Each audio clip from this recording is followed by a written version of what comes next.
Fala galera, Mister Vacilão aqui. Existe um tipo de personagem que eu gosto muito da ficção, que é aquele personagem que tem muitas ambições, ascende muito rápido na vida, na narrativa, e tem uma queda tão rápida quanto. Eu gosto bastante desse tipo de história.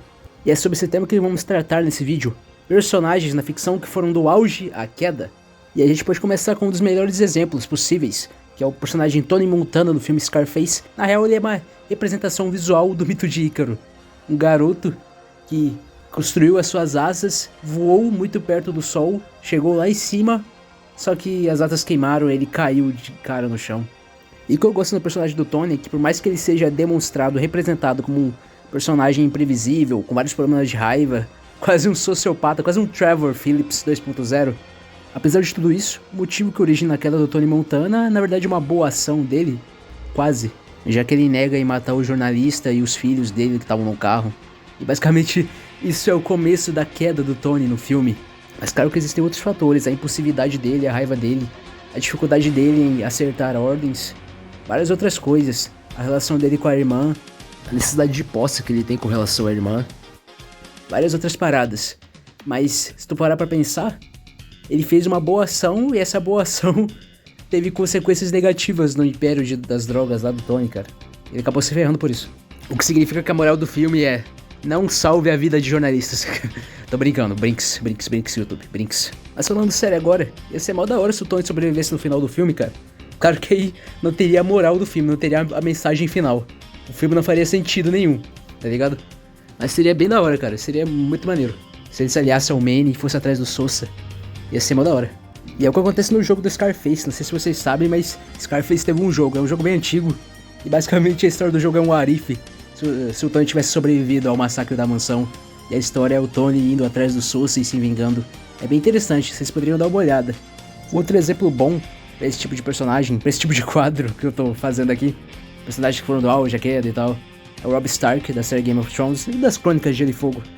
E é até um pouco injusto colocar o Robb aqui, porque parte das coisas que aconteceram, que fizeram ele cair, não são coisas de responsabilidade dele, são circunstâncias externas, consequências de atos de outras pessoas. Não, mas na verdade, Robb Stark tinha os piores aliados de Westeros. Porque, vamos combinar, né? A mãe dele só fazia merda, os tios eram inúteis, os irmãos eram praticamente inúteis também, porque um era aleijado e o outro era uma criança. As irmãs eram reféns, e a tia era completamente louca, cara. Borderline, red flag e malucaça. Completamente pirada e não queria ajudar ele na guerra. Então, tipo, parando pra analisar, cara, a queda do Robb se deve muito aos aliados dele, cara, que eram inúteis, que não ajudavam ele. Por isso que ele confiava muito no Theon Greyjoy, que o traiu depois, porque o Theon Greyjoy também não era muito esperto. Então, porra, o Robb foi muito azarado nesse aspecto. Se o Robb tivesse o Tywin Lannister como aliado, o Norte teria vencido a guerra em uma semana, cara, com certeza. O único aliado foda que o Robb poderia ter tido seria o Jon Snow. Só que o Jon Snow tava na muralha e não poderia ajudar ele lá, naquela circunstância. Então o Robb se ferrou demais, cara. E até a maior cagada do Robb na série e nos livros ocorre por causa de uma circunstância extrema. Quer dizer, principalmente nos livros, né? Na série só se casa com a menina lá e foda-se, quebra o Coricus Frey. Mas nos livros isso só acontece porque o Robb descobre da suposta morte dos irmãos dele, do Bran e do Rickon, pelas mãos do Theon Greyjoy. Aí ele fica de luto, transa com a menina lá e se sente culpado por isso. Aí ele se casa com ela. Nos livros é assim, pra você ver, mano, como o Robb foi ferrado por outras pessoas. Mas agora vamos falar de um outro personagem que se encaixa nesse aspecto, nesse arquétipo. Um outro personagem que também é rei. Estamos falando do personagem Ragnar Lothbrok, da série Vikings. Se tu for pensar bem, a queda do Ragnar, na verdade, é meio que um rage quit. Porque, né, o irmão dele trai ele, aí ele vai lá pra batalha de Paris, pra batalha da França, e perde a batalha, e basicamente decide ir embora do reino e largar tudo. E foda-se. Sei lá quanto tempo ele fica fora, ele fica uns 10 anos fora e depois volta. Só que ele volta diferente, ele não é mais o mesmo Ragnar, né, de antes. Então, por mais que a queda dele não seja a morte dele naquele momento, tipo, ele já tinha perdido, né? Perdido aquela aura, aquela vibe dele, aquela força que ele tinha. Ele voltou diferente. E o Ragnar se relaciona com o Tony Montana no seguinte aspecto, que a queda dos dois personagens também está relacionada ao abuso de drogas. O Ragnar com ópio e o Tony Montana com a cocaína. Dois cheiradores do caralho. Então, olha aí, crianças. Não usem drogas, porque não importa quão fodões vocês sejam, quão B10 vocês sejam, não importa se vocês são reis. Se vocês começarem a usar drogas, vocês vão ficar fudidos, cara. Igual o Rica Games, ou pior. Outro personagem que eu gostaria de citar aqui que seria muito interessante é o Rick Grimes de The Walking Dead. Porque, embora a queda dele não seja definitiva, é muito interessante citar aqui porque, porra, o Rick ele passa por uma transformação, ele passa por uma queda bizarra, né, cara?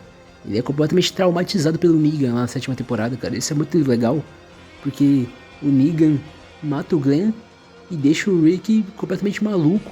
E o Rick não se rebela contra o Negan de primeira, pô. E isso eu acho muito foda, porque o Rick tá tão aterrorizado com o Negan que, cara, ele repensa, né? Chega à conclusão de que se rebelar contra o Negan não é a melhor ideia.